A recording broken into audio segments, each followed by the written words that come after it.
함께 같이 기도하시겠습니다. 사랑과 자비가 풍성하신 우리 아버지 하나님 정말 감사합니다. 오늘도 주일을 맞이해서 함께 말씀 들을 수 있도록 인도해 주심에 감사드립니다. 항상 말씀을 통해서 우리가 힘을 얻습니다. 우리에게 이 말씀을 깨달을 수 있도록 지혜와 총명을 더해 주시고 오늘 듣는 말씀이 우리 신앙의 양식이 될 수 있도록 도와주시기를 간절히 바랍니다. 지금 1차 학예수양회가 진행되고 있습니다. 그 학예수양회 통해서 주님께서 더 많은 구원 역사를 나타내 주시기를 간절히 바랍니다. 계속되는 2차부터 7차까지 학예수양회도 주님께서 함께해 주셔서 아무 차질 없이 진행될 수 있도록 인도해 주시기를 간절히 바랍니다. 우리의 마음이 그 전도가 되는 그 장소에 향하고 우리의 몸이 그곳에 있기를 원합니다. 주님께서 함께 하시고 우리가 조금도 주님 뜻이 아닌 다른 곳에 있지 않도록 도와주시기를 간절히 바랍니다. 우리 교회를 통해서 전 세계적으로 복음이 전해지고 있습니다. 복음이 전해지는 곳마다 주님께서 함께 하시고 크신 주님 역사를 나타내 주시옵소서. 교회가 계획하고 있는 것마다 주님께서 함께 하시고 우리가 그 교회의 계획에 동참할 수 있도록 도와주시옵소서. 오늘 이 시간 주님께 온전히 의지합니다. 우리에게 주님의 은혜로 채워주시기를 간절히 바라며 우리를 사랑하시는 예수님의 이름으로 감사하며 기도드립니다. 아멘. 성경 찾겠습니다. 시편 116장 12절입니다.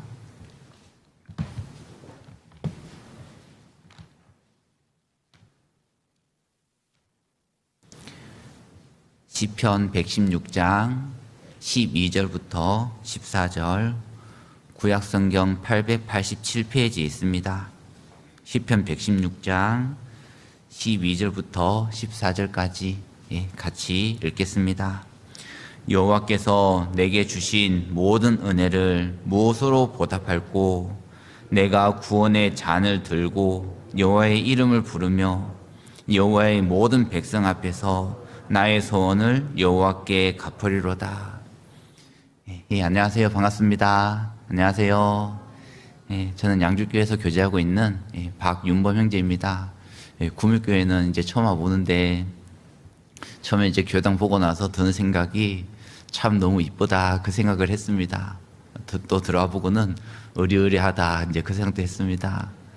이 교회당 또 리모델링 하시고 또 이곳에 이제 복음이 더 열심히 전해진다는 그 소식 듣고서 너무 반갑고 너무나 기쁜 마음이 들었습니다. 이제 양주교회하고 또 이제 규모 비교해서 비슷한 것 같은데 전도되는 인원은 구밀교회가 더 많으신 것 같아요. 그래서 좀 더 많이 격동도 되고 또 가서 또 더 열심히 좀 전도를 해야 되겠다고 하는 그런 이제 생각이 들었습니다. 이제 학예수양회 참석 인원은 들었는데 저희가 전도하는 인원보다 훨씬 더 많이 전도하신다고 이제 생각이 들었거든요. 경상도 지역에 이렇게 복음이 힘있게 전해지고 또 교회마다 더 든든히 세워가지는 그 모습 볼 때마다 참 마음에 기쁨이 되고 감사가 됩니다. 자, 이 교회를 위해서 또 많은 분들이 수고하셨고 또 믿음을 지켜오시고 또 어려운 가운데에서도 정말 주님 위해서 헌신하신 분들이 계시기 때문에 이 복음이 전해진다고 생각이 됩니다. 그래서 자, 이 교회당 보면서 참 너무 기쁨이 되고 또 반가웠고 또 이제 구밀교회 식구들이 정말 열심히 사시는구나 그 생각이 들어가지고 더 많은 이제 본을 받아야 되겠다고 하는 그런 생각이 들었습니다.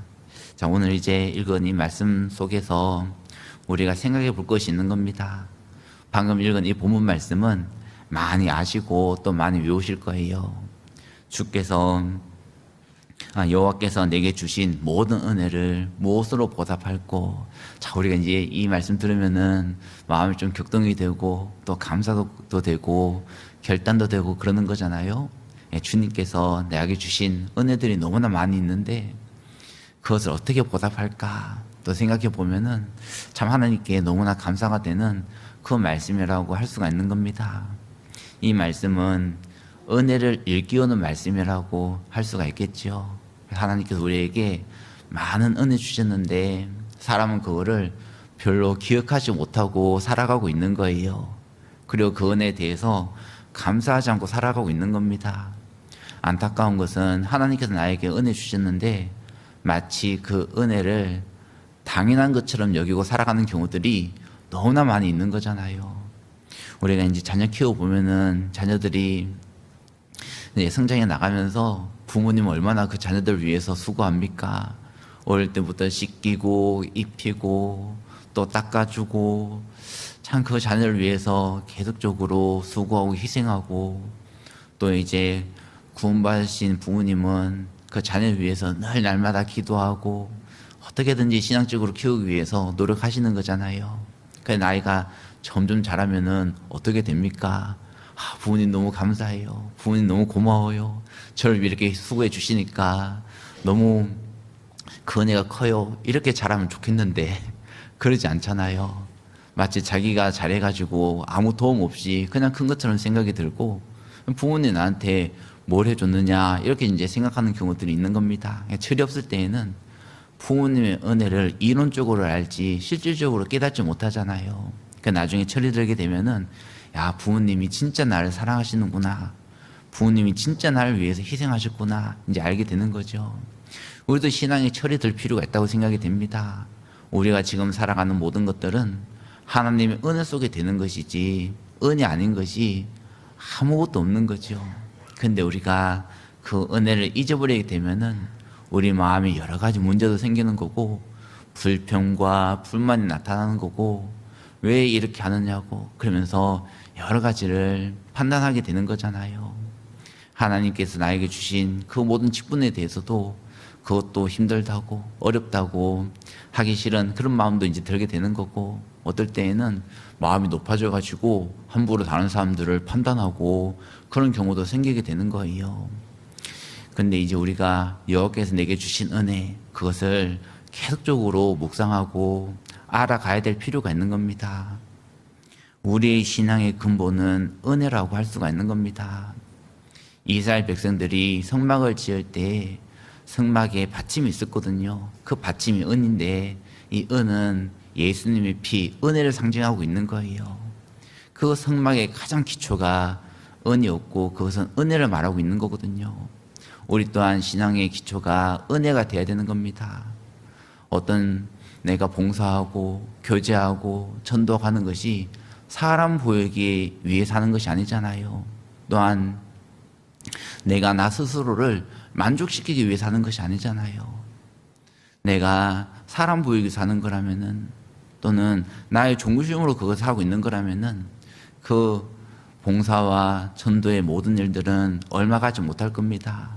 그리고 그로 말미암아서 자기의 의가 많이 세워지고 자기 의로 말미암아 교회 일에 방해가 되고 걸림돌이 되는 그 일이 분명히 있을 겁니다.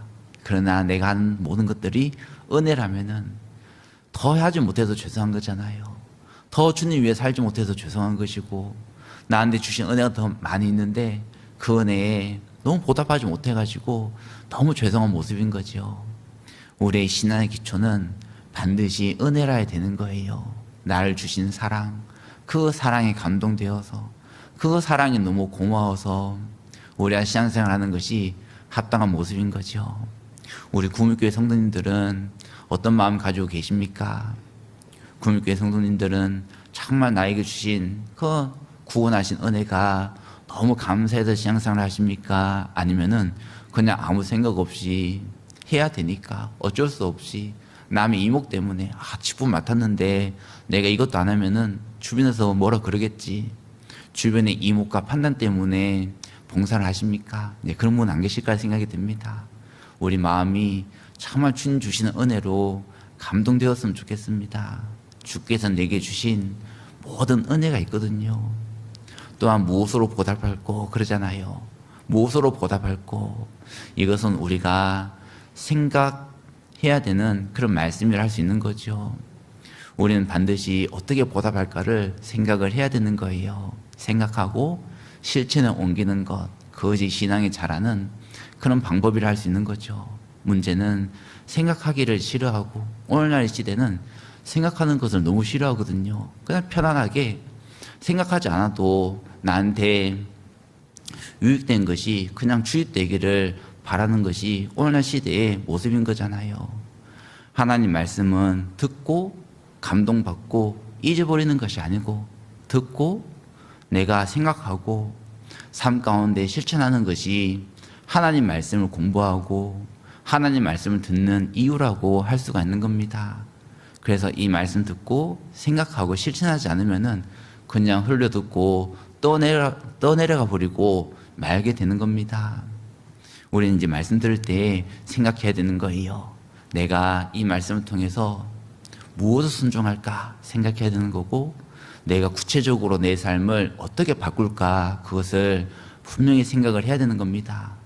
이 설교는, 이 성경은 감상하라고 주신 것이 아닌 거예요. 영화는 감상하는 거죠. 그냥 공연도 감상하는 거죠.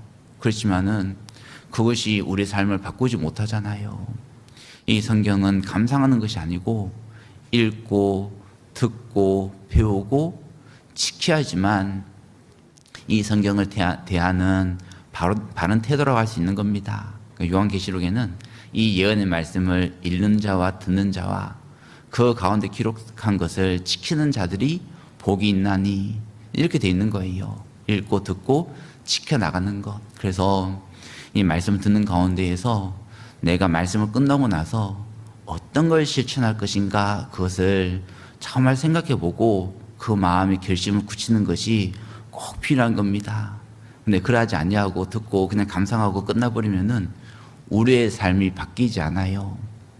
우리의 삶이 바뀌지 않으니까, 변화가 없으니까 우리가 생활 중에서 신앙적인 기쁨을 잃어버리게 되는 겁니다. 누군가가 노래를 부르는데 똑같은 음으로만 부르고 있는 거예요. 그러면은 그 노래가 감동이 됩니까? 감동이 안 됩니까? 감동이 안 되잖아요. 똑같은 음악을 부르고 있으면은 지루하고 답답하고 계속 그 노래 듣고 있으면은 마음이 심히 괴롭게 될 겁니다. 변화가 있어야지 즐거움이 있는 거거든요. 우리 신앙생활도 마찬가지인 겁니다. 우리 신앙생활 속에서도 변화가 있어야 되는 거예요. 그래야지만 우리의 신앙생활이 즐겁고 기쁨이 있는 거거든요. 근데 그렇지 않고 단조롭게 똑같은 일만 계속해서 반복되고 전혀 내 삶 가운데에서 변화가 없다면은 신앙생활은 별로 재미가 없는 거예요. 그래서 정말 말씀을 이제 좋아하는 사람은 이런 사람이 할 수 있는 거예요. 말씀을 배웠습니다. 실천했습니다. 잘 됩니까? 안 됩니까? 잘 안 돼요. 이제 처음부터 잘 되는 사람은 아무도 없는 거잖아요. 또 잘 된다 하더라도 그 끝까지 하기가 참 힘든 거예요. 그래서 내가 연약하구나, 부족하구나, 내가 말씀을 지킬 수 있는 힘이 없구나. 그 사람은 다시 말씀 들을 때 말씀대로 살 수 있는 그 힘을 얻게 되고 마음에 주님께서 주시는 즐거움을 얻게 되는 거예요. 그러나 실천하지 않는 사람은 그 말씀 들으면은 늘 똑같은 얘기, 매번 듣는 얘기, 늘 한결같은 이야기, 그러면서 그 말씀이 나에게 양식이 되지 않는 거거든요. 그 이야기 속에서 뭔가 재미있는 농담이나 뭐 그런 게 있으면은 웃고 즐기고 좋아하는데, 그렇지 않고 말씀이 주어지게 되면은 거기에 대해서 지루하다면은 그것은 말씀의 문제가 있는 것이 아니고 내가 그 말씀을 듣고 실천하지 않았기 때문에 그 말씀이 나에게 유익이 되지 않는 겁니다. 그러니까 문제는 나에게 있는 거예요. 그래서 우리는 말씀 들을 때 정말 생각을 해야 되는 겁니다. 우리가 주님의 은혜를 생각하면서 무엇으로 보답할고, 그것을 분명히 생각해야 되는 거죠. 내 삶의 영역에서, 가정에서, 직장에서, 학교에서, 또 교회에서 내가 어느 영역에 이 말씀에 순종할 것인가, 이 말씀을 실천할 것인가, 내가 가정에서 어떻게 주님 은혜에 보답할 것인가, 내가 직장에서 또 학교에서 어떻게 주님 은혜에 보답할 것인가, 그걸 생각하고 살아간다면은 그분은 정말 생활 속에서 많은 지혜를 얻게 될 겁니다. 그러나 아무 생각 없이 시간 보내고 있다면은 이제 생활하면서도 얻어지는 것이 별로 없을 거예요. 그래서 이 말씀을 통해서 우리는 생각해 봐야 되는 겁니다. 무엇으로 보답할 거? 생각을 해봐야 되는 거예요. 그리고 또한 이 말씀은 결단의 말씀이라고 할 수가 있는 거죠. 13절 14절 말씀을 보시겠습니다. 13절 14절 내가 구원의 잔을 들고 여호와의 이름을 부르며 여호와의 모든 백성 앞에서 나의 소원을 여호와께 갚으리로다. 자, 이 시편 기자가 마음에 소원이 있었습니다. 은혜 생각하고 무엇으로 보답할고 이렇게 생각을 하니까 그 보답하기 위해서 마음에 소원한 것이 생긴 거예요. 우리 성도님들은 주님 위해서 마음에 소원한 것이 있습니까? 난 주님께 내 인생을 어떻게 살겠습니다. 그렇게 소원한 것이 있습니까? 주님께서 나를 위해 죽으셨는데 그렇다면 나도 주님 위해서 이렇게 한번 살아보겠습니다. 마음에 소원하시고 생활하십니까? 아니면 별로 소원 없이 그냥 의무적으로 신앙생활 하고 계십니까? 우리는 주님의 은혜 가운데에서 뭔가 마음에 결단하는 것이 있어야 되는 거잖아요. 그래서 이 말씀은 결단의 말씀이라고도 할 수가 있는 겁니다. 하나님 말씀 들으면은 마음에 결심을 하게 되는 거죠. 신앙의 위인들은 다 결심을 한 사람들이었던 거예요. 다니엘은 결심했죠. 다니엘은 포로가 되어가지고 바벨론으로 끌려갔습니다. 그 바벨론에 왕궁에 들어가게 되었고 왕이 먹는 그 음식을 먹게 되었습니다. 그 당시 음식은 우상에게 제물을 바친 그런 음식이었기 때문에, 그런 고기였기 때문에 왕의 진미와 포도주로 자기를 더럽히지 아니하리라 뜻을 정하고 결심을 했던 겁니다. 그 뜻을 정했던 것은 자기의 생명을 걸겠다는 얘기인 거잖아요. 왕이 내린 음식을 먹지 않겠다. 그것은 왕을 무시하는 거죠. 왕을 무시하니까 그 당시에는 왕이 절대적인 권력을 가지고 있으니까 자기의 목이 날아가도 할 말이 없는 겁니다. 그런데 다니엘은 그 세 친구와 함께 뜻을 정하고 나는 죽어도 하나님 앞에 죄 짓지 않겠다라고 하는 그 마음을 가졌던 거죠. 다니엘은 결심하고 살아가는 그 사람이었던 거예요. 우리 또한 그 다니엘과 마찬가지 결심을 해야 될 필요가 있겠죠. 주님 앞에 죄 짓지 않겠다. 악하고 잘못되고 음란하고 더러운 것들을 내 눈앞에 두지 않겠다. 그런 마음을 가지고 신앙생활하는 결심이 우리에게 필요한 겁니다. 바울 사도도 결심한 사람이었잖아요. 주님의 복음을 증거하기 위해서 내 목숨을 조금도 아끼지 아니하겠노라 이렇게 결심하고 살아가는 거거든요. 그 은혜가 너무 크니까. 바울 사도께서는 교회를 핍박한 사람이었잖아요. 스데반이 죽을 때 그 옆에 옷을 지켰던 그런 사람이었잖아요. 교회를 핍박하기 위해서 공문을 받아가지고 더 이제 믿는 사람들을 핍박하기 위해서 다메섹으로 가던 그런 사람이었잖아요. 그런데 예수님께서 그를 사랑하시고 그에게 사명 주시고 주님의 사도로 삼아 주신 겁니다. 그 은혜가 너무 크기 때문에 내가 하는 수고는 더 이상 수고가 아니다 이렇게 생각하고 나는 주님 위해서 내 목숨도 내어놓겠다 이렇게 결심하고 쫓아갔던 겁니다. 주님을 아는 사람은 결심하는 사람인 거예요. 또한 룻은 어떻습니까? 나오미의 며느리 룻은 나오미를 통해서 그 가족을 통해서 하나님 알았습니다. 온 천하를 창조하시고 온 세계를 다스리시는 그분을 알았습니다. 그래서 나오미를 쫓아가잖아요. 나오미 쫓아가는데 어머니께서 죽으시는 곳에 나도 죽고 어머니 백성 나의 백성이 되고 어머니 하나님은 나의 하나님입니다. 그리고 죽더라도 어머니를 떠나지 않겠습니다. 어머니를 떠나지 않겠다는 것이 어머니가 믿는 그 하나님을 떠나지 않겠다는 그 말인 거잖아요. 죽어도 하나님 떠나지 않겠습니다. 그 결심을 하고 쫓아가는 겁니다. 그래서 오늘 이 말씀을 통해서도 우리가 뭔가 마음에 결심하는 것이 분명히 있어야 되는 겁니다. 우리가 교회에 나와서 말씀 듣는 시간들 많이 있잖아요. 그런데 돌아갈 때에는 얼마나 결심하시고 돌아가십니까? 어떤 분은 말씀하시거든요. 결심을 해도 지키지 못하니까 결심할 필요가 없어요. 저는 결심하지 않을래요. 어차피 지키지도 못할 건데요. 근데 우리는 의지가 약하기 때문에 지키지 못하죠. 그럼 결심 안 해야 되는 걸까요? 아닙니다. 결심하고 또 결심하고 또 결심하고 그 가운데에서 결심이 굳어지는 것이 우리가 가져야 되는 삶의 태도인 거잖아요. 그래야지만 그 사람 통해서 하나님의 능력과 은혜가 나타나게 되는 겁니다. 엘리사는 엘리야를 쫓아갔습니다. 엘리야는 엘리사에게 말했습니다. 길갈에 머무르라, 베델에 머무르라, 여리고에 머무르라. 그럴 때마다 엘리사는 이렇게 말합니다. 여호와의 사심과 당신의 혼의 삶을 가리켜 맹세하노니 당신은 떠나지 않겠습니다. 여기 머무르라 할 때 또 말합니다. 여호와의 사심과 당신의 혼의 삶을 가리켜 맹세하노니 나는 당신을 떠나지 않겠습니다. 이곳에 머무르라 할 때 다시 말합니다. 여호와의 사심과 당신의 혼의 삶을 가리켜 맹세하노니 엘리사는 맹세하고 맹세하는 그러한 삶을 살아갔습니다. 그 결과 그는 엘리사의 능력에 갑절을 얻었고 더 큰 하나님 역사를 이루게 된 거잖아요. 그 모습이 우리에게 교훈 주고 있는 거잖아요. 한번 결심하고 그 결심대로 못했다고 낙심하지 말라고. 주님께서는 우리의 의지가 얼마나 약한지를 알고 계십니다. 그래도 주님은 도우시는 거예요. 함께 해주시는 겁니다.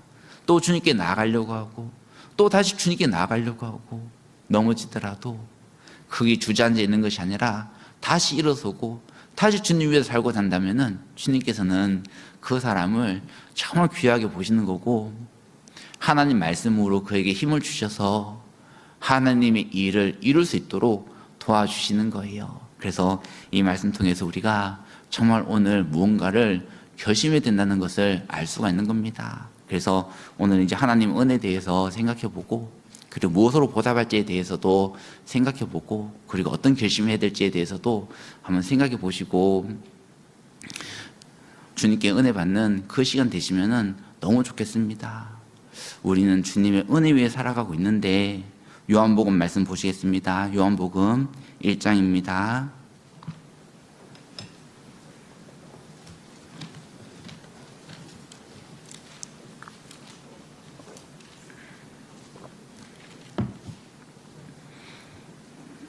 요한복음 1장 16절 말씀. 요한복음 1장 16절 같이 한번 읽겠습니다. 우리가 다 그의 충만한 데서 받으니 은혜 위에 은혜로라. 자, 우리 신앙생활을 너무나 잘 요약해주고 있는 거죠.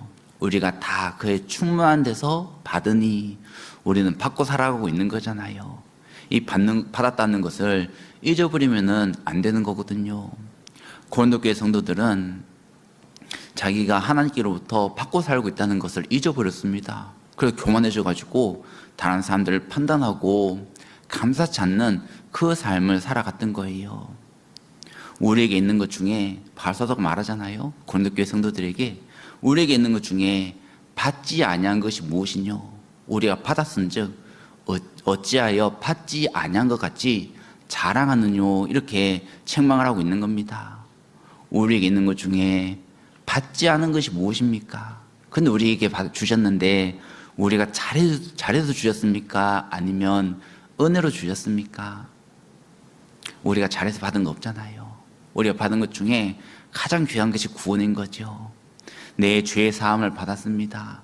근데 그 죄 사함 받을 때 내가 열심히 살아서 착하게 살아서 11조를 해서 교회 출석을 해서 선행을 베풀어서 남들을 구제해서 기도 열심히 해서 구원받는 사람은 자기가 그렇게 구원받다고 생각하시는 분은 빨리 구원 점검을 하셔야 되고 이번 학교 수행회 때 꼭 구원 점검을 하셔야 되는 거예요. 내가 잘해서 구원받는 사람 없는 겁니다. 내 노력과 내 열심으로 내가 구원받는 것이 결코 아닌 거예요. 우리가 구원받은 것은 오직 은혜거든요. 우리는 주님께 뭐 해드린 것이 없는 거잖아요. 죄인으로 태어나서 죄진 것밖에 없는 겁니다. 그리고 우리는 의를 행했다 하더라도 옳은 일을 했다 하더라도 완전한 선을 이루지 못했습니다. 그리고 우리의 의는 하나님 보시기에 다 더러운 옷과 같다고 말씀하십니다. 우리가 옳게 행한 것을 하나님께서는 그것은 내게 아무 의미가 없다라고 말씀하시는 거예요. 너희의 의는 내게는 의미가 없다. 그것이 내게 무슨 상관이 있냐 이렇게 우리에게 말씀하시는 겁니다.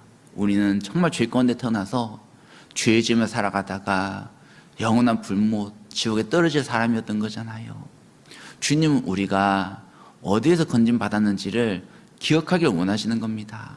이스라엘 사람들은 애굽에서 나와서 광야를 통행할 때에 자기들이 어디에서 나왔는지를 잊어버렸습니다. 그리고 애굽에서 살았을 때가 좋았는데 그렇게 생각하고 애굽으로 돌아가려고 하는 그런 마음을 가졌던 거예요. 애굽에서의 그들의 삶은 너무 비참했거든요. 노예로 살아가는 것이고 매를 맞고 살아가는 것이고 애굽 사람들이 시키는 그 고생스러운 노역을 해야 되는 거고 심지어는 자기의 자식까지도 다 죽여버려야 되는 그러한 비참한 인생을 살아갔던 거잖아요. 우리는 구원받기 전에 내 인생이 얼마나 비참하고 얼마나 악했는지를 기억할 필요가 있는 거예요. 주님께서는 그러한 악한 나를 위해서 이 땅에 오셨고 나를 위해서 십자가에서 피 흘려 죽으신 거잖아요. 그 골고다 언덕길을 채찍질 당하면서 올라가셨던 겁니다. 누구 때문에? 나를 위해서 그렇게 하신 거죠. 손과 발에 못이 박혔습니다. 내가 손으로 지은 죄 때문에, 내가 발로 지은 죄 때문에 예수님께서 그곳에서 못이 박히신 거예요. 내가 머리로 지은 죄 때문에 머리에 가시 멸관을 쓰셨고, 내가 마음으로 지은 죄 때문에 옆구리에 창이 찔리셨습니다. 예수님은 그 십자가에서 나의 모든 죄를 다 담당해 주셨습니다. 내가 나의 노력으로는 그 죄를 하나도 갚을 수 없기 때문에 예수님께서 그 모든 죄를 대신 갚아 주신 거잖아요. 내가 잘해서 내가 똑똑해서? 아닙니다. 나는 아무것도 한 것도 없고 죄진 것밖에 없는데 나를 불쌍히 여기셔서 그 십자가의 피로 내 죄를 대속해 주신 겁니다. 우리는 그 은혜를 입고 지금 살아가고 있는 거죠. 우리는 그 은혜를 조금도 잊어버려서는 안 될 겁니다. 에베소 교회는 정말 모범적인 교회였습니다. 그들은 참고 견디고 인내하는 교회였고 게으르지 아니하고 부지런히 수고하고 섬기는 그런 교회였습니다. 그리고 지혜도 많고 지식도 많아가지고 악한 자들 용납지 아니하고 흉악한 이리가 들어와서 그들을 해치고자 했는데 그 마음이 나뉘어질 일도 있었는데 그걸 딱 구분해가지고 정말 잘못된 것을 드러내고 버리는 그러한 지혜로운 모습을 가진 그런 교회였습니다. 그러나 그들에게는 치명적인 약점이 있었어요. 그 치명적인 약점은 많은 수고에도 불구하고 그 많은 지혜에도 불구하고 촛대를 옮길 수밖에 없게 만드는 그러한 약점이었던 겁니다. 그 치명적인 약점은 내 처음 사랑을 버렸느니라.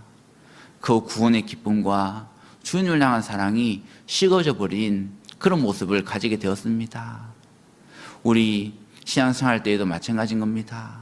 우리가 교회 가운데 배우고 열심히 살아가고 수고하고 희생하고 너무나 좋은 모습들을 가지고 있을 겁니다. 그러나 우리 마음속에서 나에게 주신 그 사랑, 그 구원의 기쁨과 처음 사랑을 내려놓고 그것이 식어버린다면은 주님께서는 촛대를 옮길 수밖에 없는 그런 모습이 되는 거예요.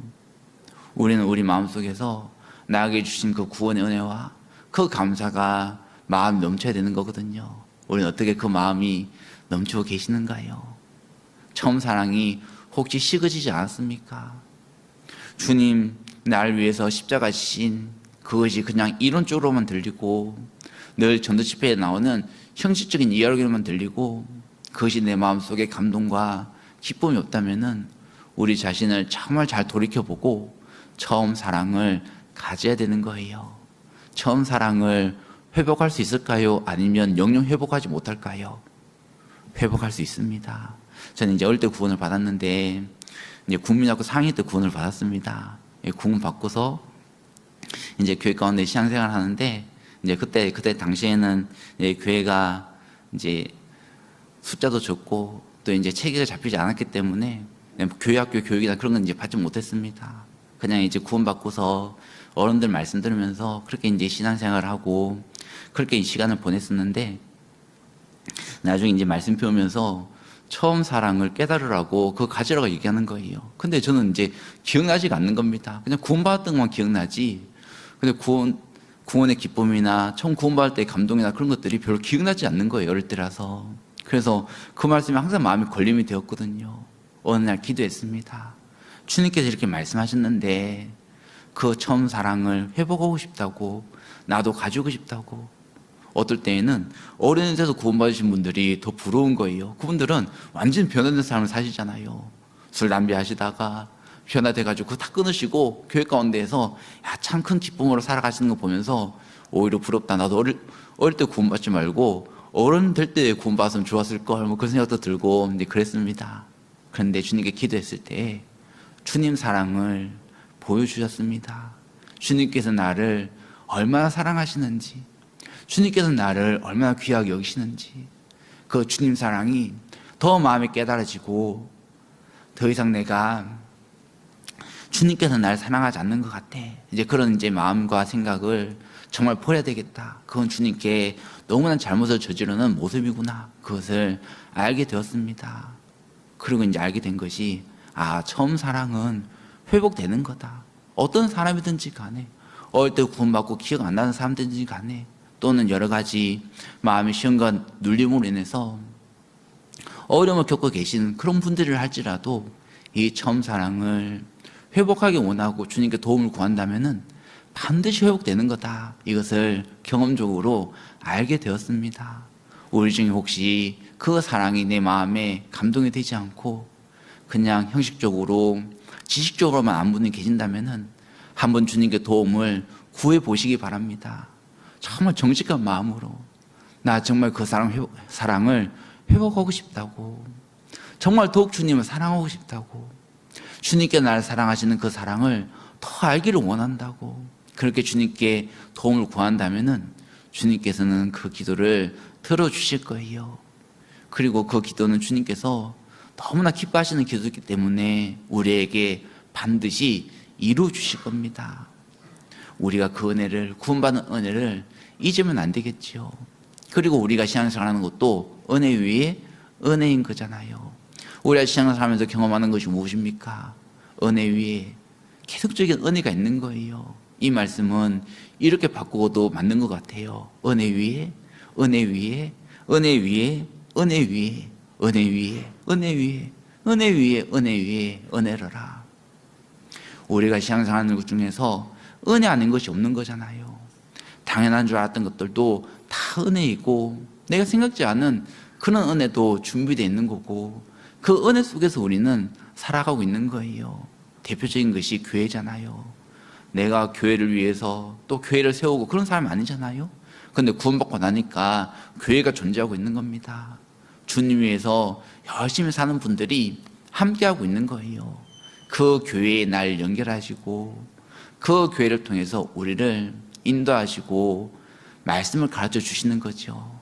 우리가 어디에서 하나님 말씀 배울 수 있습니까? 우리가 어떻게 신앙생활의 성장을 이룰 수 있습니까? 반드시 교회를 통해서만 하나님 말씀 배울 수 있고 신앙의 성장을 이룰 수가 있는 거잖아요. 이 교회를 모르는 분들은 잘못 생각해서 나는 이제 집에서 혼자서 말씀 듣고 기도하면 되는 거 아니에요? 그렇게 생각하는데 아닙니다. 그렇게 해서 신앙이 성장하는 것이 아닌 거예요. 신앙의 생활은 서로 사랑하는 생활인 겁니다. 예수님께서는 서로 사랑하라, 새 계명을 우리에게 주셨습니다. 서로 사랑하라. 너희가 서로 사랑하면 모든 사람이 너희가 내 제자인 줄을 알 것이라고 말씀해 주셨습니다. 사랑은 혼자 할 수 있어요? 아니면은 반드시 대상이 있어야 돼요? 사랑은 혼자 할 수 없잖아요. 혼자는 것은 사랑이 아니잖아요. 온전히 이루지 못한 사랑이라 할 수 있는 거죠. 사랑은 함께 해야 되는 겁니다. 주님께서는 우리에게 교회를 주셔서 사랑할 수 있도록 만들어 놓으시고 사랑을 계속해서 알려주시는 거죠.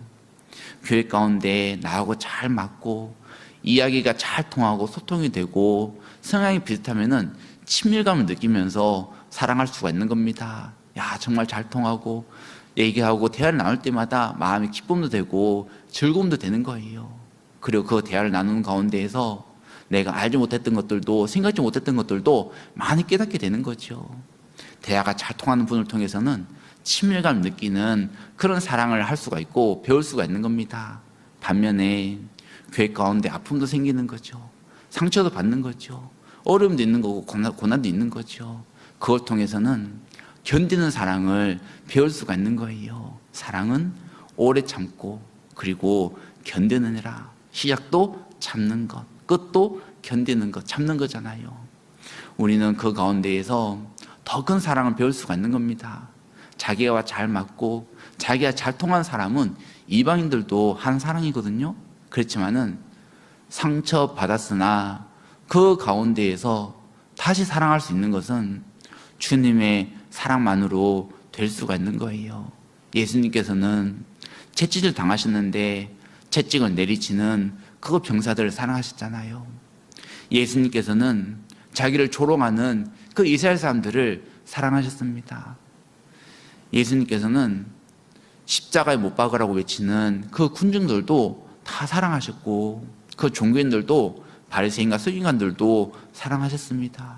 자기를 배반하고 자기를 내어파는 가룟 유다도 끝까지 사랑하셨습니다.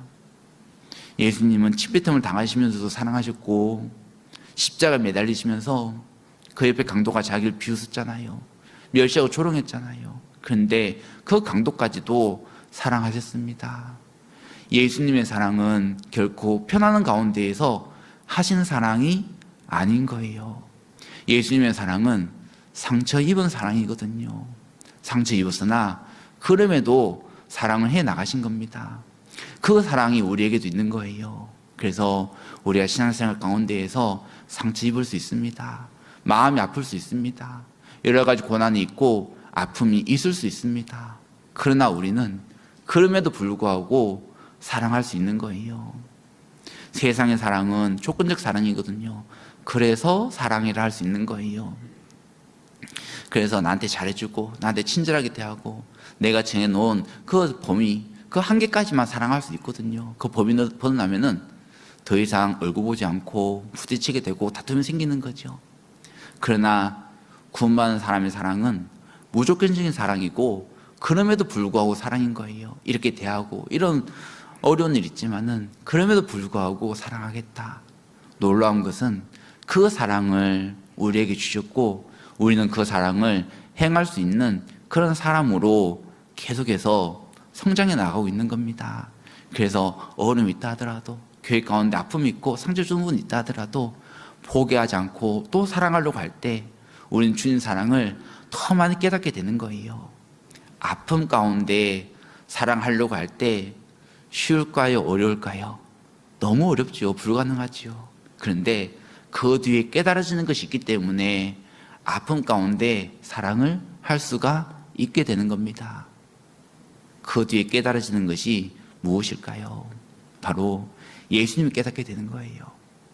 예수님 날 사랑하시는데 정말 나의 죄 때문에 나의 허물 때문에 예수님께서 채찍을 당하시고 나의 죄 때문에 예수님께서 상함을 입으시고 멸시와 고초를 당하셨다. 그럼에도 나를 사랑하시는구나. 내가 주님께 그 마음을 아프게 해드리고 또 주님을 슬프게 해드리는 일이 여러 번 있는데 그래도 불구하고 날 용서하시고 사랑해 주시는 거구나. 예수님께서 나를 지금도 사랑하시고 그럼에도 불구하고 무조건적인 사랑을 베풀고 계시는 거구나. 내가 상처 입은 사랑을 하려고 할 때 주님의 사랑을 더 많이 알게 되는 겁니다. 그게 너무 좋고 그게 너무 감사해서 나 또한 사랑을 하게 되는 거예요. 그래서 우리는 교회 가운데에서 사랑을 배울 수가 있는 겁니다. 하나님께서는 이 교회를 주신 거예요. 또 교회를 주셨으니 우리에게 어떤 유익이 있습니까? 나는 내 가족들 전도해야 되는데 내 가족들도 함께 천국 가야 되는데 나 혼자만의 힘으로는 안 되는 거잖아요. 그러나 교회가 있고 함께 기도해 주는 분이 계시고 함께 복음을 위해서 수고해 주는 분이 계시기 때문에 교회로 그분들을 모시고 오면은 주님의 구원의 역사가 나타나게 되는 거죠. 교회가 없이 내가 전도하고 내가 설교하고 내가 상담하고 내가 말씀 전해주고 뭐 그렇게 해가지고 어떻게 우리가 복음을 전하겠습니까? 아는 것도 한계가 있는 거고 지식이 한계가 있는 거고 내 혼자 모든 걸 다 해가지고는 우리가 복음이 전해지지 않는 거잖아요. 합심하는 분이 계시고 함께 수고하는 분이 계시기 때문에 그곳에 모시고 오면은 그걸 통해서 주님께서는 역사하시고 계시는 거예요. 전도 집회에 내가 설교하는 거 아니잖아요. 그런데 이제 모시고 오면은 그 앞에 말씀을 전해주신 그 목사님과 또 수고해 주신 여러 성도들을 통해서 내 가족이 구원받는 역사가 생기는 거죠. 하계수양회 때 우리가 준비하는 것은 너무 적잖아요. 그러나 준비해 주신 분이 계시고 수고한 분이 계시고 그 하계수양에 우리 가족들 또 구원받지 않은 지인들을 모시고 가면은 그 속에서 구원의 역사가 나타나고 있는 겁니다. 하나님께서는 우리의 교회를 주셔서 나의 사랑하는 사람들이 함께 천국 갈 수 있도록 그 은혜를 더해 주시고 계시는 거죠. 우리의 교회를 주신 것이 얼마나 감사하고 얼마나 기쁜 일인지 모르는 겁니다. 신앙이 성장한다는 것은 우리가 교회가 얼마나 귀중한지를 더 알아가는 것을 말하고 있는 거예요. 신앙이 어릴 때에는 처음에 구원받으면은 교회가 부담스럽기도 하죠. 또 교제 나가가지고 간증하려고 그러면 힘들기도 하는 거죠. 저는 이제 처음에 이제 교제 나갔을 때 제 모습을 기억을 합니다. 얼굴은 빨개지고 땀은 흐르고 소개는 하고 간증을 하라는데 무슨 말 할지는 모르겠고 너무 창피하고 그래서 그 자리에서는 다시는 교제 안 나와 결심을 했습니다. 근데 돌아가서 보니까 마음에 기쁨이 있는 거예요. 돌아가서는 그전 하지 못했던 신앙생활을 내가 하고 있는 것을 발견했습니다. 아, 교제 가운데 힘이 있구나. 가기 전에는 참 어려운데 그 있는 순간에도 참 부담스럽기도 한데 근데 하나님께서 주시는 그 힘과 은혜를 경험하게 되면은 다시 가는 거예요. 다시 가고 그렇게 해서 교제에 붙게 되는 거죠. 하나님께서는 성도를 통해서 우리에게 유익을 주시는 거거든요. 이 교회가 성도가 계신 것이 얼마나 귀하고 얼마나 감사한 건지를 우리에게 계속해서 알려주시는 거예요. 그래서 신앙생활은 교회가 얼마나 귀중한지를 더 깨달아가는 그런 과정이라고 생각이 됩니다. 또 우리에게 어떤 은혜 주셨습니까? 구원은 은혜 주시고 교회도 주시고 일상생활의 은혜도 주어 계시지 않으십니까? 내가 아무 사고 없이 내가 일상생활하고 있다는 것이 얼마나 감사한 일인지 모르는 겁니다.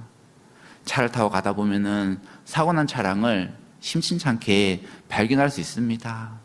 그분들은 다치기도 하고 또 어떤 분은 생명을 잃기도 하는 거잖아요.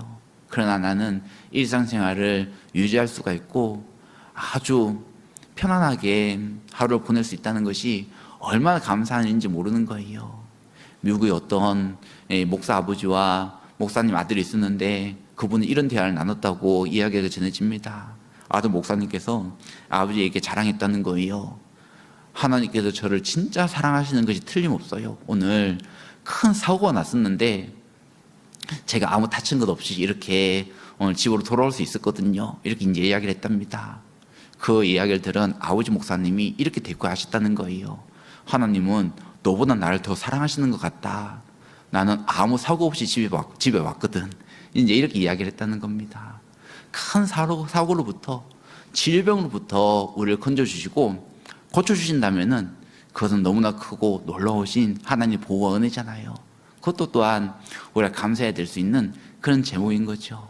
그러나 아무 사고 없이 아무 질병 없이 하루하루를 보내고 그러므로 말미암아서 주님의 일을 할 수 있는 그 기회를 부여받고 있다면은 우리는 그것이 얼마나 감사하고 놀라운 일인지를 기억을 해야 되는 거예요. 우리는 일상생활의 은혜를 경험하고 있는 거죠. 코로나 지나면서 우리가 그거 많이 깨닫고 있잖아요. 코로나 전에는 교제 나오는 것이 아무 제약이 없었지요. 전도 집회가 아무 제약이 없었지요. 서로 모이는 것이 아무 제약이 없었지요. 봉사하는 것이 아무 제약이 없었던 겁니다. 근데 코로나 지나면서 말씀 듣는 것도 제약을 받고 모이는 것도 제약을 받고 또 집회하는 것도 제약을 받고 음식 먹는 것까지 제약을 다 받았던 거잖아요. 그 과정을 지나고 보니까 과거에 내가 당연한 것처럼 하고 있었던 것들은 실제로 당연한 것이 아니었다는 것을 알게 되는 거죠. 우리는 이제 은혜인 거예요. 이번 이제 학예수양이 지금 진행되고 있는데, 이번 학예수양에도 진짜 은혜인 거잖아요. 이 코로나 제약이 풀리지 않았다면 할 수 없을 텐데, 그래도 부분적으로라도 이제 조금 이렇게 못 가신 분들도 계시지만은, 그러나 이 정도라도 할 수 있는 것이 얼마나 감사하고 얼마나 기쁜 일인지 모르는 겁니다. 코로나 기간에는 야 진짜 수영이 있으면은 내가 정말 열심히 가서 참여하고 봉사하고 수고할 텐데 뭐 이렇게 생각을 했다면은, 근데 이제 지금 그런 기회가 주어졌는데 갑자기 육신이 꾀가 나가지고 가면은 숙소도 불편하고 잠자리도 불편하고 씻는 것도 불편하고 막 그런 이제 생각이 올라온다면은 우리가 정말 자기를 잘 돌아봐야 되겠죠. 육신이 있기 때문에 육신적인 생각이 올라올 수 있는 거예요. 코로나 끝나고 나서 교회 이제 봉사가 있는데, 봉사 끝나고 나서 한결같이 형제님들이 그런 간증을 하시더라고요. 코로나 전에는 당연히 이제 봉사하는 걸 생각했는데 코로나 시기에 지내면서 육신이 편해지다 보니까 코로나 끝나고 봉사하려니까 왜 이렇게 힘든지 모르겠다고 이제 그런 이제 이야기를 하시는 거예요. 막 하기 싫은 마음도 올라왔다고. 솔직하게 그 얘기를 하시더라고요. 근데 이기고 봉사하시는 것은 참 잘하신 거죠. 그런 마음 올라올 수 있는데 이기면 되는 거예요. 나는 왜 이런 생각을 할까? 그러면서 자책하고 있을 필요가 없이 그냥 이겨내면 되는 거거든요. 그런 마음 육신이 있으니까 올라올 수 있죠. 그러나 이겨내고 다시 주님 일에 나 자신을 드린다면은 그 육신의 불편함보다 그 이겨낼 수 있는 더 큰 하나님 주시는 기쁨과 은혜를 경험할 수가 있는 겁니다. 그래서 우리가 일상생활 할 수 있는 것 이것 자체가 너무나 감사한 일이라는 것을 우리 생각을 해봐야 되는 거죠. 또 우리에게 주신 은혜 중에 하나가 고난이라 할 수 있는 겁니다. 고난이 은혜인 거예요. 어떤 분은 말씀하십니다. 고난은 위장된 축복이다, 이렇게 이제 말씀하시는 거예요. 위장된 축복이다. 그 안에 축복이 감춰져 있는데 고난이라는 그 포장지로 위장되어 있는 거죠. 이 고난으로 말미암아서 우리는 주님을 더 많이 배워갈 수가 있는 겁니다. 우리 인생의 목적이 무엇입니까? 주님 더 닮는 거 아닙니까? 우리는 좀 더 편안하고 좀 더 재미있고 좀 더 쉽고 좀 더 세상에 많은 것을 누리고 그것이 인생의 목적이 아닌 거잖아요. 우리는 살아도 주를 위해서, 죽어도 주를 위해서, 사나 죽어나 우리가 주의 것이로라. 우리는 주님을 닮아가고 주님을 기쁘시게 해드리는 것이 인생의 목적인 거예요. 하나님은 사람 창조하셨는데 주님 위해서 창조하신 겁니다. 우리는 나 자신 위해서 살아가는 것이 아니고 주님을 기쁘시게 해드리기 위해서 이 땅에서 살아가고 있는 거예요. 우리 인생의 목적이 주님을 기쁘시게 해드리는 것이라면은, 또 주님을 닮는 것이라면은 이 고난은 우리에게 축복이 틀림이 없는 겁니다. 왜? 그로 말미암아서 주님을 더욱더 배울 수가 있게 되기 때문인 거예요. 시편 119장 말씀을 찾아보시겠습니다. 시편 119장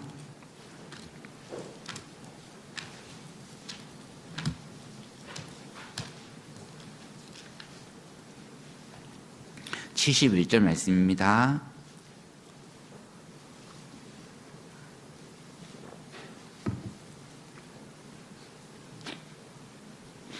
시편 119장 71절 72절 말씀을 같이 읽겠습니다. 고난 당한 것이 내게 유익이라. 이로 인하여 내가 주의 율례를 배우게 되었나이다. 주의 입의 법이 내게는 천천 금은보다 성하니이다. 자, 고난 당한 것이 내게 유익이라. 공감되셔요? 아니면은 나에게 너무나 괴로운 말씀처럼 느끼시십니까? 이 말씀은 공감되든지 공감이 안 되시든지 사실이고 진리인 거예요. 고난 당한 것은 내게 유익이 되는 겁니다. 고난이 없었다면 우리의 마음이 낮아지지 못하는 겁니다. 세상 재미와 즐거움은 우리를 교만하게 만드는 거죠. 현실에 안주하게 만드는 거죠. 고난이 있을 때 사람 하나님 찾게 되고 하나님께서 주시는 은혜를 경험하게 되는 거예요. 주께서 인생으로 고생하며 근심하게 하심이 본심이 아니시로다. 본심이 아니신데 사람에게는 그것이 필요한 겁니다. 고난이 있어야지만 하나님을 더욱더 찾게 되는 거고, 하나님과 바른 관계를 맺을 수가 있게 되는 거예요. 고난이 있어야지만 다른 사람들도 더 많이 이해할 수가 있는 겁니다.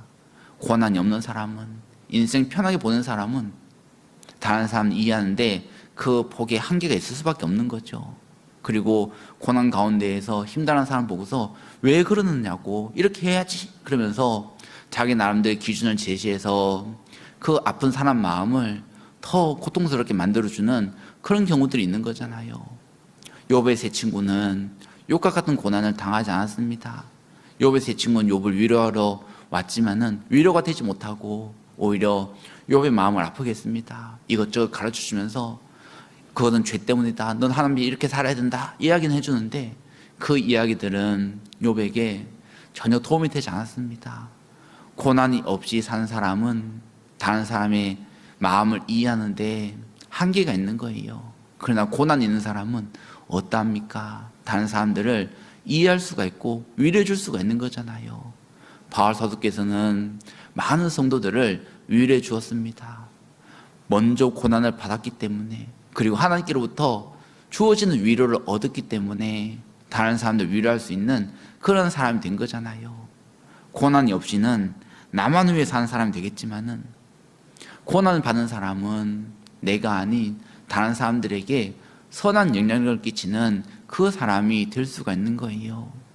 고난 당하면서 배우게 되는 것은 주님께서는 내가 감당할 만큼만 고난 주신다는 것을 알게 되는 거죠.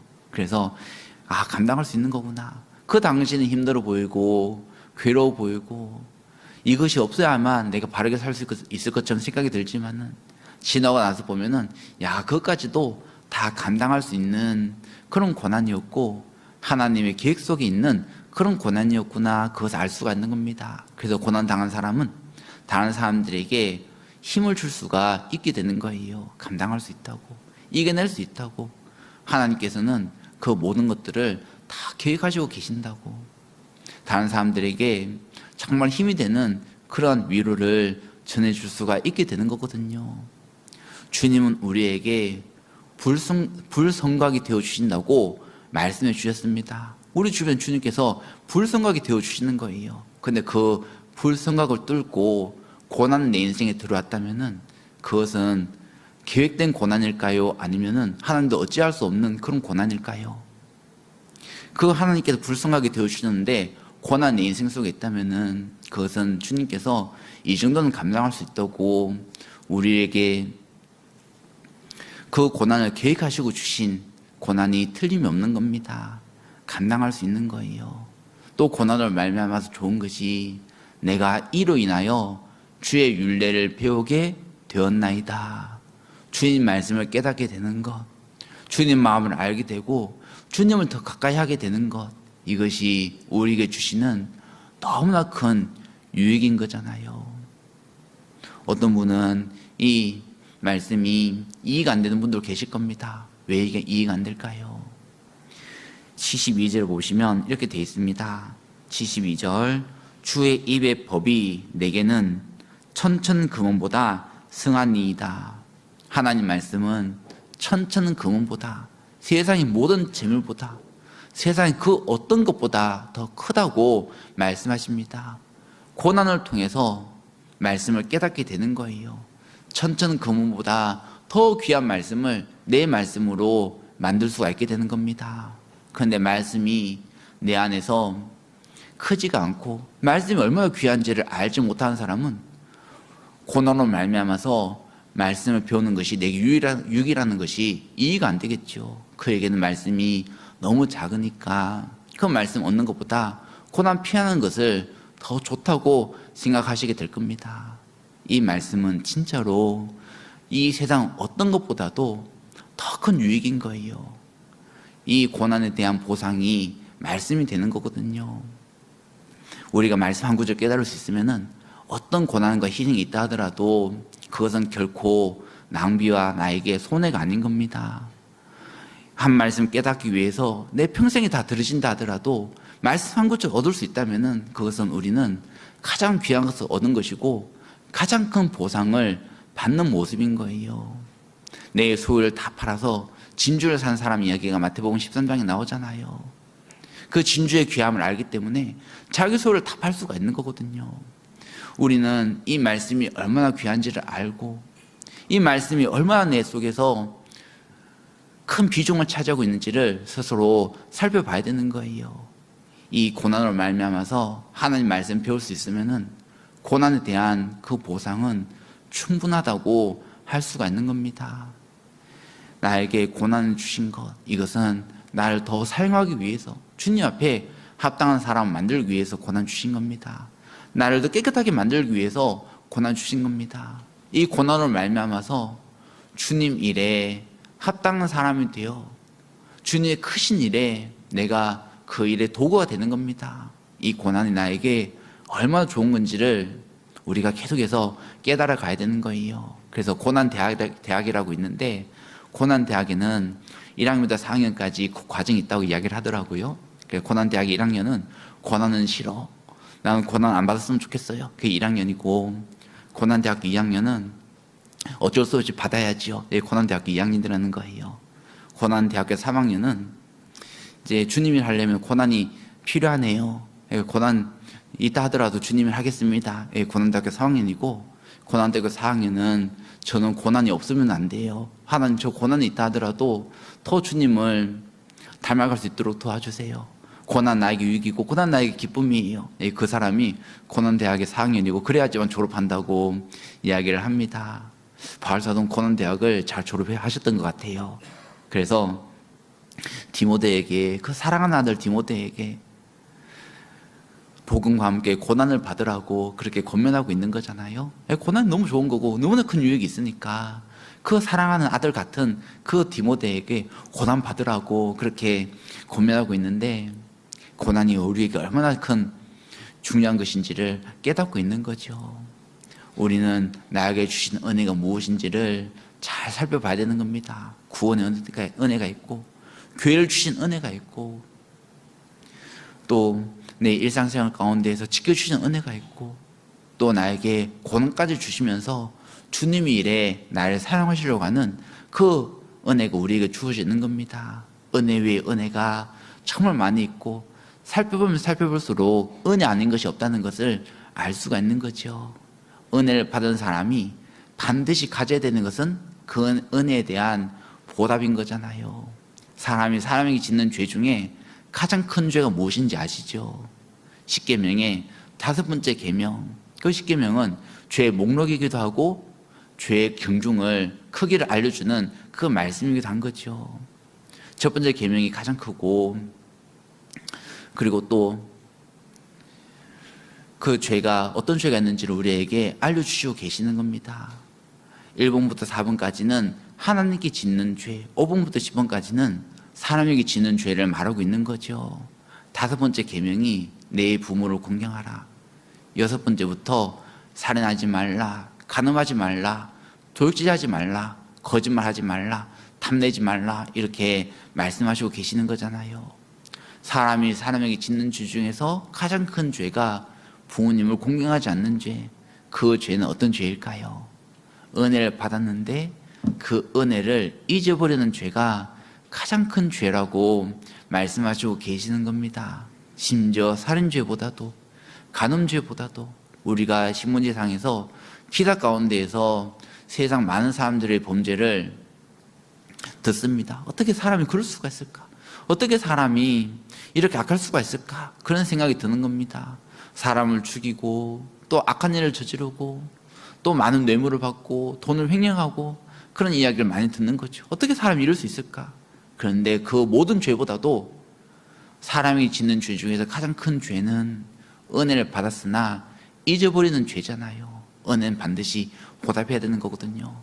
1번부터 4번까지도 하나님께 짓는 죄인데 그 죄 또한 하나님께 주신 은혜를 잊어버릴 때 그 죄를 짓게 되는 거잖아요. 다른 신을 섬기고 우상을 섬기고 하나님 이름을 함부로 막는 데 일컫고 하나님께서 주신 계명을 지키지 않는 그 죄가 가장 큰 죄잖아요. 우리는 그 은혜를 받았다면 마땅히 감사하는 삶을 살아야 되는 거예요. 그래서 어떻게 그 은혜를 보답할 것인가? 우리가 마땅히 감사하는 모습으로 보답을 해야 되는 겁니다.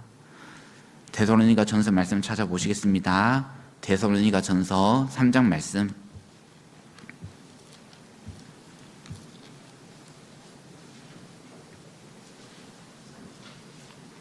(3장 9절) 말씀.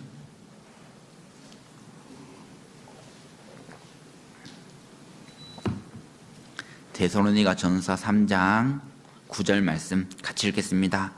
우리가 우리 하나님 앞에서 너희를 인하여 모든 기쁨으로 기뻐하니 너희를 위하여 능히 어떠한 감사함으로 하나님께 보답할꼬. 능히 어떠한 감사함으로 하나님께 보답할꼬. 감사함으로 하나님께 보답한다고 바울사도께서 말씀하시고 계시는 거죠. 감사함으로 보답하는 거예요. 선물을 주면은 그 선물에 어떻게 감사를 표현할 수 있을까요? 아주 귀한 선물, 너무나 큰 선물을 받았으면은 그 선물에 대한 보답을 어떻게 표현할 수 있을까요? 그 선물 받았는데 주머니에 뒤적뒤적해서 한 10,000원 꺼내드리고 그러면은 보답이 되는 걸까요? 그것이 아니고 선물을 주신 분은 보고자 하는 게 있으신 거잖아요. 그 선물을 받고 너무 기뻐하고 감사하는 것을 보고 싶으신 거잖아요. 주님께서 우리에게 너무나 귀한 선물 주셨습니다. 세상에 어떤 재물로도 무엇으로도 살 수 없는, 바꿀 수 없는 귀한 선물 주셨습니다. 복음과 교회를 주셨습니다. 그런데 우리가 그걸 받고서도 감사하지 않고 기뻐하지 않는다면 주님께서 마음이 서운하실 것 같으세요. 우리가 이제 구원받은 것에 대해서 진짜 감사한 거잖아요. 정말 생각해 보면은 정말 너무 감사하거든요. 잠시 후에 예수님께 오실 텐데 예수님께 오시고 나면은 7년 환란이 시작되는 거잖아요. 7년 환란 생각만 해도 끔찍한데 거기 들어가지 않는 것이 감사하고 7년 환란 기간에 표를 받게 되는 거고 마지막 핵진정으로 끝나게 되는 건데 그런 시대에 들어가지 않는 것이 감사하고 또한 7년 환란은 끝이 아니고 영원한 지옥이 기다리고 있는 거잖아요. 영원한 지옥에서 날 건져주신 것이 감사하고 일상생활하는 가운데에서 죄가 우리 마음을 얼마나 고통스럽게 하고 아프게 합니까? 그 죄를 사해 주신 것이 감사하고 그 죄를 기억지 않는 것이 감사하고 이 죄에서 건져주시고 이 죄로부터 나를 구원해 주신 것이 너무 감사하잖아요. 영혼 구원받은 것도 감사하고 생활 구원해 주시는 것도 감사하고 몸의 구원을 기다리고 있으니까 우리는 너무너무 감사한 거잖아요. 생각해 보면은 감사하지 않을 수가 없는 거거든요. 우리는 진짜 감사한 겁니다. 예수님께서 10명의 문둥병자를 고쳐주셨습니다. 그 문둥병자가 예수님께서 지나간다는 그 소식을 듣고 찾아왔잖아요. 우리를 건져달라고. 예수님께서는 그들에게 말씀하셨습니다. 가서 제사장들에게 너희 몸을 보이라고. 그 말은 가는 도중에 고쳐주신다는 말씀인 거잖아요.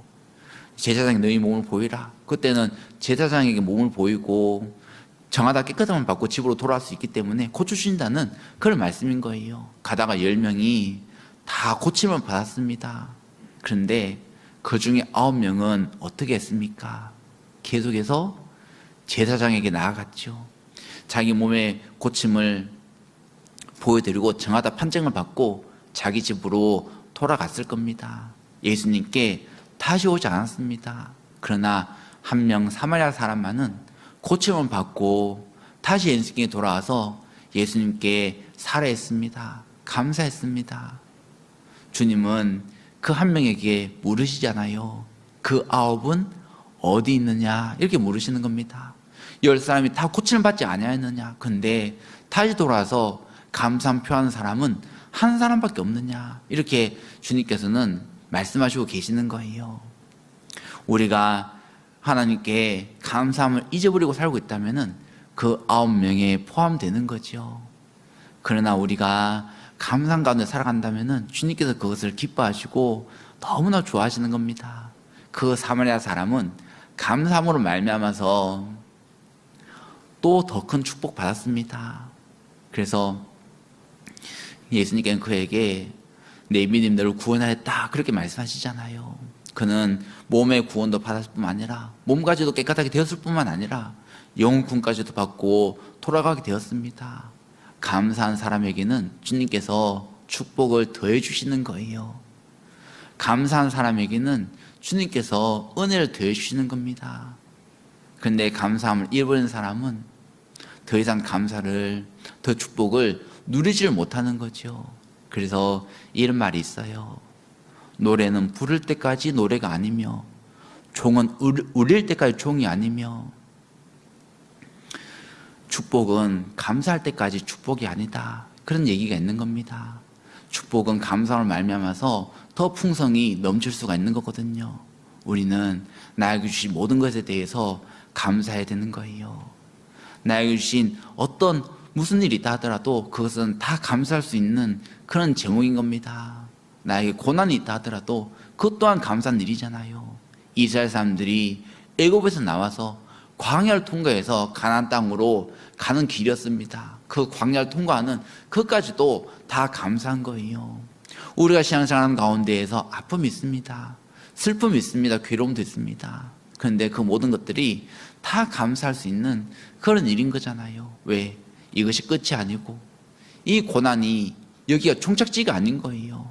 이 고난이 영원히 계속되는 것이 아니고 반드시 끝이 있는 겁니다. 그리고 그 다음에는 가나안 땅이 기다리고 있는 거예요. 그래서 우리는 감사할 수 있거든요. 제가 이제 예전에 들었던 간증 중에 이런 얘기가 있습니다. 어떤 분이 이제 구원을 받으셨는데 그분이 어릴 때부터 말씀을 들어왔습니다. 근데 구원을 못 받으신 거예요. 세상을 너무 사랑해서 구원을 못 받았다고 말씀하시더라고요. 구원을 못 받으셨습니다. 근데 계속 구원 못 받고 그래서 나중에 결혼을 하게 되었습니다. 결혼해서 아이를 낳게 됐는데 그 아이가 장애가 있는 거예요. 그래서 너무너무 마음이 상하고 너무 마음이 괴로웠습니다. 그리고 하나님께 그때 마음이 낮아졌습니다. 그리고 구원을 받은 거예요. 구원받고 나니까 이제 천국 가게 된 거잖아요. 지옥 가지 않고 하나님 나라에 갈 수 있는 거잖아요. 그래서 그 전에는 그 아이가 내 인생에 걸림돌 같고 내 인생을 아프게 만드는 그 문제 같았는데 거듭나고 보니까 그 아이로 말미암아서 내가 구원받고 천국 가게 되었다. 이 아이는 하나님께서 나에게 주신 선물이다. 마음이 바뀌시게 된 거예요. 진짜 그렇죠. 나한테 아픔이 있고 고난이 있다 하더라도 그로 말미암아서 주님께서 우리에게 더 큰 축복과 영원한 것을 얻게 해주시는 겁니다. 그래서 고난은 우리에게 결코 손해가 아닌 거예요. 어떤 분 이런 분도 계시더라고요. 어떤 이제 구원 받으시는데 구원 간증을 하시는데 그분 또한 자녀들이 장애가 있는 겁니다. 첫째 아이가 태어났는데 신체 중에 일부가 없는 거예요. 그래서 그때 마음이 상했는데 그때 그 어머니가 마음이 낮아져서 구원을 받으셨습니다. 아빠는 그때 구원을 못 받으셨어요. 둘째 아이가 태어났는데 둘째 아이도 장애가 있는 겁니다. 그때 아빠가 마음이 낮아지셔서 구원을 받으신 거예요. 하나님께서는 그 가정을 구원하기 위해서 그 영혼을 건지기 위해서 어려움 주신 거죠. 그 아이들은 우리에게 하나님 축복이다 그렇게 간증하시는데 정말 맞다고 생각이 들었습니다. 신앙생활 가운데에서도 고난이 있고 문제가 있을 수가 있는 겁니다. 그러나 그것이 끝이 아니고 그로 말미암아 더 큰 것과 귀중한 것을 우리에게 전해주시려고 하시는 거거든요. 우리는 그것을 바라볼 수 있는 그 눈이 있어야 되는 거예요. 이스라엘 사람들의 눈은 광야를 통행할 때 이스라엘 사람들의 눈은 애굽에 있었습니다. 그걸 바라보고 그리워했거든요. 또 그 광야에 그 모래밭과 그 자갈밭을 보고 있었습니다. 자기 인생이 너무 괴롭다고 생각했던 거예요. 그러니까 계속해서 원망했던 거죠. 왜 우리를 건져냈느냐고, 왜 우리를 이 광야를 통과하게 하는 거라고 그렇게 생각했던 겁니다. 그러나 여호수아와 갈렙의 눈은 그들의 눈과 달랐잖아요. 그들의 눈은 가나안에 있었던 겁니다. 하나님께 주고자 하는 젖과 꿀이 흐르고 있다고. 그리고 그들의 눈은 위를 바라봤습니다. 하나님께서 함께해 주시고 도와주시잖아요. 어디를 봐야 되는 걸까요? 광야 그 메마른 땅을 바라봐야 되는 걸까요? 아니면은 하늘을 바라봐야 되는 걸까요? 이스라엘 사람들이 하늘을 바라봤을 때 구름기둥이 있었습니다. 불기둥이 있었습니다. 그 구름기둥과 불기둥은 성막에서 시작이 되었습니다. 그들의 진의 가운데에서는 성막이 있었고 그들은 하나님께 나아갈 수가 있었습니다. 그들에게는 말씀이 내렸고 그들의 죄는 그 성막에서 제사를 지냄으로 다 사해지게 되었습니다. 그들의 기도는 하나님께서 들으셨고 하나님께서는 그들을 너무나 사랑해 주셨습니다. 그런데 그것은 바라보지 못하고 메마른 땅만 바라보고 있다면 마음이 잘못되어 있는 거죠. 눈이 어디 있느냐가 너무 중요한 겁니다. 우리의 눈은 세상을 바라보거나 나의 문제만을 바라보고 있다면 그의 눈은 잘못되는 모습인 겁니다. 그러나 하나님 바라보고 이 말씀 바라보고 있다면 그분은 고난 가운데에서도 소망을 가지고 살아갈 수가 있게 되는 거예요. 아픔도 주님 안에서 보면은 그것이 축복이거든요. 우리는 감사함으로 주님께 내가 받은 은혜에 대해서 보답하는 겁니다. 그리고 또한 어디다가 보답을 해야 되겠습니까? 주님은 각 성도에게 보답하라고 말씀하시고 계시는 거예요. 마태복음 25장 말씀 보시겠습니다. 마태복음 25장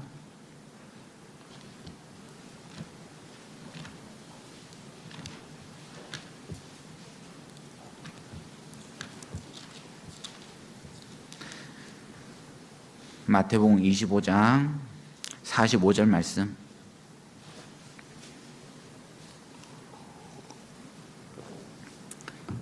마태복음 25장 45절 제가 읽겠습니다. 이에 임금이 대답하여 가라사대 내가 진실로 너희에게 이르노니 이 지극히 작은 자 하나에게 하지 아니한 것이 곧 내게 하지 아니한 것이니라 하시니니. 자, 여기 보시면은 교회 안에 있는 성도 지극히 작은 자에게 하지 아니한 것이 곧 내게 하지 아니한 것이다 말씀하시고 계시는 겁니다. 성도에게 은혜를 베푸는 것은 주님께 베푸는 것이고 성도에게 하지 아니한 것은 주님께 하지 않은 것이다 이렇게 여기신다는 거예요. 40절 말씀도 보시겠습니다. 40절 같이 읽겠습니다. 임금이 대답하여 가라사대 내가 진실로 너희에게 이르노니 너희가 여기 내 형제 중에 지극히 작은 자 하나에게 한 것이 곧 내게 한 것이니라 하시고 성도 지극히 작은 자에게 한 것이 곧 내게 한 것이다 말씀하시고 계십니다. 교회 가운데에서는 우리가 업신여기거나 무시할 만한 분이 아무도 안 계시는 겁니다. 다 귀하신 분이시고 다 너무나 소중한 분이신 거예요. 지극히 작은 자 하더라도 지극히 우리에게 어려움을 주는 분이라 하더라도 정말 주님 앞에서는 소중한 분이고 귀한 분이라고 말씀하시는 겁니다. 왜? 그에게 하는 것은 곧 주님께 하는 거라는 거예요. 주님은 성도 한 사람에게 한 사람에게 한 것을 다 내게 한 것으로 돌리겠다 이렇게 말씀하시는 겁니다. 지극히 작은 자 하나에게 이 소자 중 하나에게 냉수 한 그릇 주는 자도 천국에서 결단코 그 상을 잃지 않을 거라고 말씀하시고 계시는 거잖아요. 우리는 주님의 은혜를 받았습니다. 그런데 주님은 모든 것을 가지신 분이시고 천국에 계시고 우리가 이제 어떻게 도와드릴 수 있는 것이 아무것도 없잖아요. 그러나 우리에게 주님께 받은 은혜를 보답할 수 있는 길을 열어주셨습니다. 그 길이 바로 성도인 거잖아요.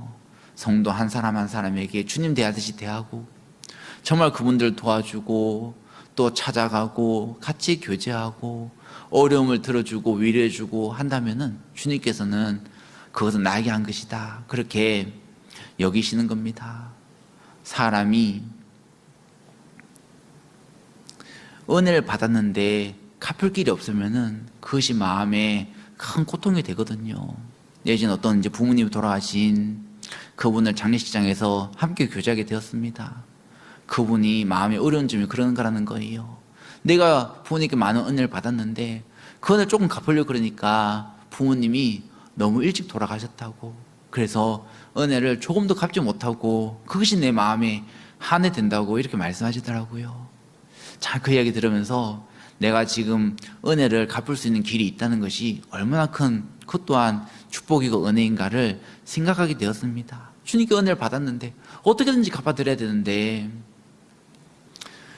주님께 갚는 그 길을 우리에게 알려주신 거잖아요. 한 사람 한 사람을 돌아보라고, 한 사람 한 사람을 귀히 여기라고, 한 사람 한 사람의 어려움을 그냥 내버려 두지 말라고 말씀하시고 계시는 겁니다. 너희가 말로만 사랑하지 말고 행함과 진실함으로 사랑하라고 우리에게 알려주시고 계시는 겁니다.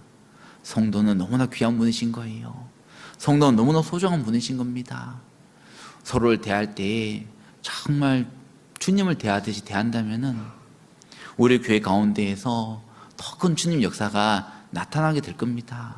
아, 성도구나, 그것을 기억해야 되는 거예요. 가족들끼리는 남편은 이래야 되고, 아내는 이래야 되고, 자식은 이래야 되고, 부모는 이래야 되고, 그러면서 나름대로의 기준을 가지고 왜 이렇게 못하느냐고 서로 판단하고 다투는 큰일도 있는 겁니다.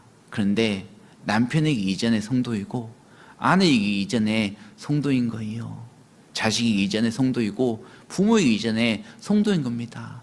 주님께도 너무나 귀하게 여기시고, 주님께 너무나 사랑하시고 소중히 여기시는 성도라는 기억하고 가정에서도 신앙생활을 해야 되겠지요.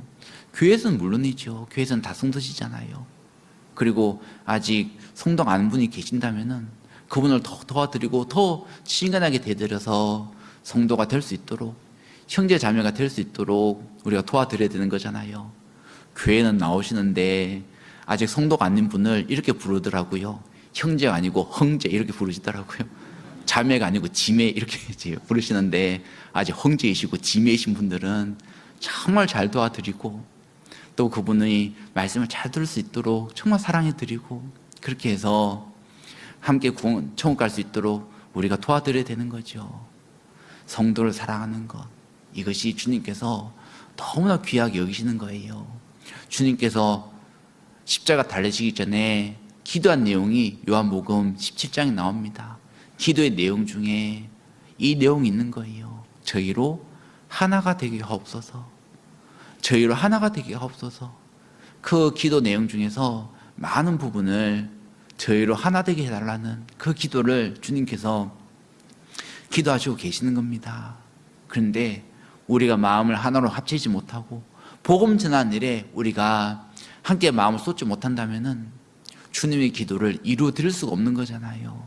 그러나 우리가 마음이 하나가 되고 더 복음 위해서 우리가 더욱더 힘쓰고 서로 사랑한다면 주님의 기도가 우리 가운데 이루어지는 거잖아요. 우리가 주님의 기도를 이루어 드려야 될까요? 아니면 무시해야 될까요? 주님 우리 위해서 십자가 달려 죽으셨는데, 우리 위해서 모든 걸 내어주시는데 우리가 마음이 나누어지고 판단하고 비판하고 자기 기준을 가지고서 왜 이 기준에 미치지 못하느냐고 서로 문제가 걸려 있다면은 주님의 기도가 이루어지지 않잖아요. 내 기준을 내려놓고 내 안에 들보를 내려놓고 서로 판단하지 않고 위로해주고 서로 포용해 준다면은 그 속에서 주님께서는 역사하시고 계시는 겁니다. 주님 우리가 사랑하기를 너무나 원하시는데 나는 사랑하지 않고 있다면은 주님께 너무 죄송하잖아요. 그래서 사랑은 사랑하지 않으면은 식어지거든요. 사랑하지 않으면은 그때부터 무너지는 겁니다. 사랑하고 더 사랑하고. 오늘날의 시대는 편한 걸 추구하는 시대잖아요. 그러니까 더 편해지려고 사랑은 희생하는 거 수고하는 것인데, 그렇지 않고 더 편해지려고 하다 보면은 사랑이 식어지고 사랑이 무너지는 거죠.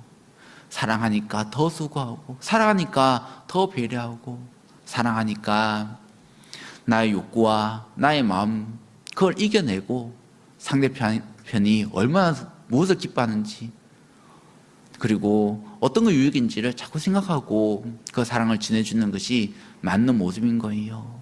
그래서 술라미 여인과 솔로몬의 사랑 중에 첫 번째는 그는 나에게 속하였고 나는 그에게 속하였다. 술라미 여인이 그렇게 말하잖아요. 첫 번째가 자기잖아요. 그는 나에게 속하였다. 근데 두 번째 그 이야기 할 때에는 나는 그에게 속하였다. 그가 앞세우게 되는 거잖아요. 그리고 그는 나에게 속하였다. 세 번째는 나는 사라지잖아요. 나는 그에게 속하였다. 그 다음에 없는 거예요. 나 자신을 더 내려놓고 더 사랑하려고 할 때 우리는 더 풍성한 사랑을 경험할 수가 있게 되는 거죠. 그래서 더 사랑해야 되는 거예요. 그리고 우리가 주님께 또 어떻게 보답할 수 있겠습니까? 주님께서 가장 기뻐하시는 것이 이 복음이 전해지는 거죠. 이 복음을 전하는 것이 주님께 보답하는 길이라고 할 수가 있는 겁니다. 아까 찾으셨던 시편 116장 말씀 보시겠습니다. 시편 116장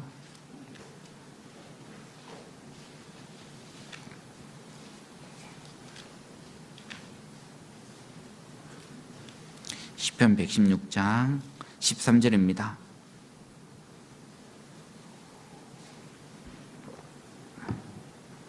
시편 116장 13절 14절 말씀 같이 읽겠습니다. 내가 구원의 잔을 들고 여호와의 이름을 부르며 여호와의 모든 백성 앞에서 나의 서원을 여호와께 갚으리로다. 구원의 잔을 들고, 주님께 날 구원하셨습니다. 그리고 그 잔을 들고 여호와의 이름을 부르며 여호와의 모든 백성 앞에서 나의 소원은 어떤 소원일까요? 나를 구원해 주셨으니까, 나를 건져 주셨으니까 이 구원을 전하겠다고 하는 그 소원이었을 겁니다. 그리고 그 소원을 갚는 그 삶을 살아가는 거예요. 주님께 나를 구원해 주셨는데 나만 천국 갈 수 없잖아요. 세상 많은 사람들이 지옥 가고 있는데 그들을 반드시 건져내야 되는 거잖아요. 예수님께서 그들 위해 십자가 죽으셨고 그들의 죄도 다 사하셨는데 그걸 알지 못하고 또 배척하기 때문에 영원한 멸망에 떨어지는 거죠.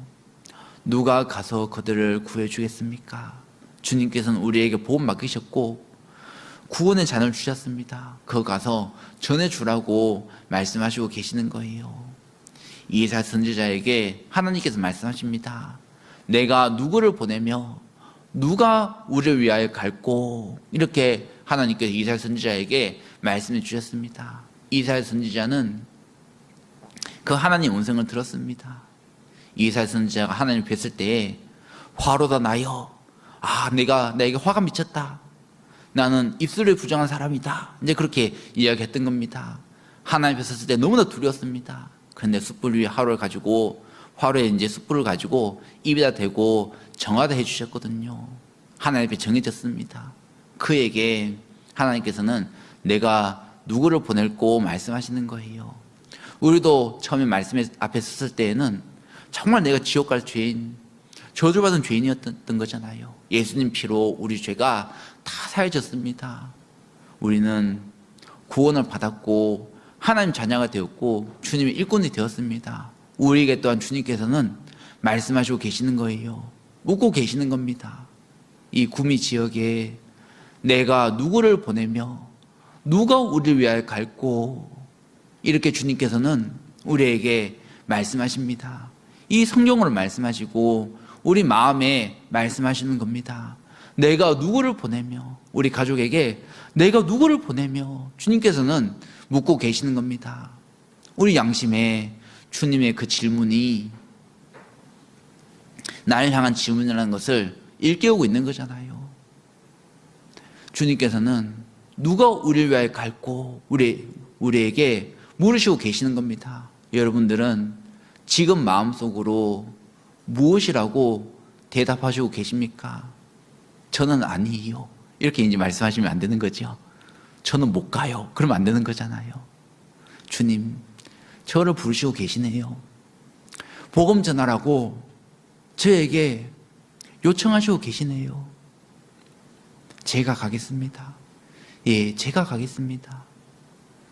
이 이사야 선지자도 내가 여기 있나이다, 나를 보내소서, 이렇게 대답했던 거죠. 그 대답이, 우리 양심에 나의 대답이 분명히 되어야 될 겁니다. 내가 여기 있사오니 나를 보내소서. 주님께 나를 구원하시고 이 땅에 보내셨사오니 나를 보내소서. 우리를 이 지역에 보내신 것도 주님의 뜻인 거고 함께 모신 것도 주님의 뜻인 거잖아요. 주님의 섭리와 계획 속에서 우리가 함께 교제하고 있는 겁니다. 우리가 이 남은 인생을 어떻게 살아가야 되겠습니까? 주님의 복음을 전하는 가운데, 주님의 복음을 전하는 일에 협력하는 가운데 있어야 되는 거죠. 주님의 복음을 전해지는 곳에 내가 참여하고 있는 것, 그것이 주님께서 가장 귀히 보시는 일인 겁니다. 우리가 성경 강연했을 때 전도하는 사람만 나와야 됩니까? 아니면 전도하지 않은 분도 나와가지고 함께 기도하면서 힘을 모아야 됩니까? 성경 강연했을 때 전도하지 않은 분도 함께 모여서 힘을 모아주시고 기도해 주시고 그 성경 강연에 새로운 영혼이 오시잖아요. 그러면은 그분들은 외모를 보시거든요. 얼마나 많이 왔느냐 그거 보시는 거예요. 그래서 몇 명 앉아 계시면은 별로 안 오셨네. 그리고 나도 내일부터 안 와야지. 그러고 돌아가시거든요. 많은 분들 앉아 계시고 많은 분들이 정말 열기 있게 이 말씀을 듣고 계시면은 새로 오신 분들은 나도 열심히 들어야 되겠다고 하는 그런 마음을 가지시게 되는 거거든요. 성경 강연에 복음을 전하실 때 누가 이곳에 앉아 있어야 되는 겁니까? 물론 세신자도 새로 오신 분들 앉아 계셔야 되죠. 그러나 우리 모두가 앉아 있어야 되는 거잖아요. 하길수양의 복음이 전해지는 곳에 누가 거기 있어야 되는 겁니까? 아, 코로나 때문에 겁나니까, 코로나 때문에 위험하니까 나는 좀 쉬겠어요. 그게 아닌 거잖아요. 나는 내가 통제할 수 없는 것은 주님께 맡기고, 내가 어찌할 수 없는 건 주님께 맡기고, 우리는 할 수 있는 대로 힘을 다해서 주님을 증거하는 삶을 살아가야 되는 겁니다. 우리의 복음 전할 각오는 어디까지입니까? 나름대로 한계를 딱 정하고 그 이상 나는 못해요. 그러면 안 되겠죠. 그 한계를 계속해서 깨뜨리고 한계를 이겨나가는 그것이 신앙에 성장하는 그 모습인 거잖아요. 하나님은 그런 사람 통해서 일을 하시는 겁니다. 사도행전 21장 말씀을 찾아보시겠습니다. 사도행전 21장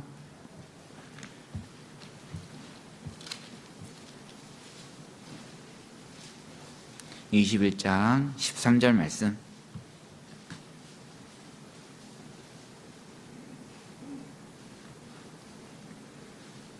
사도행전 21장 13절 같이 읽겠습니다.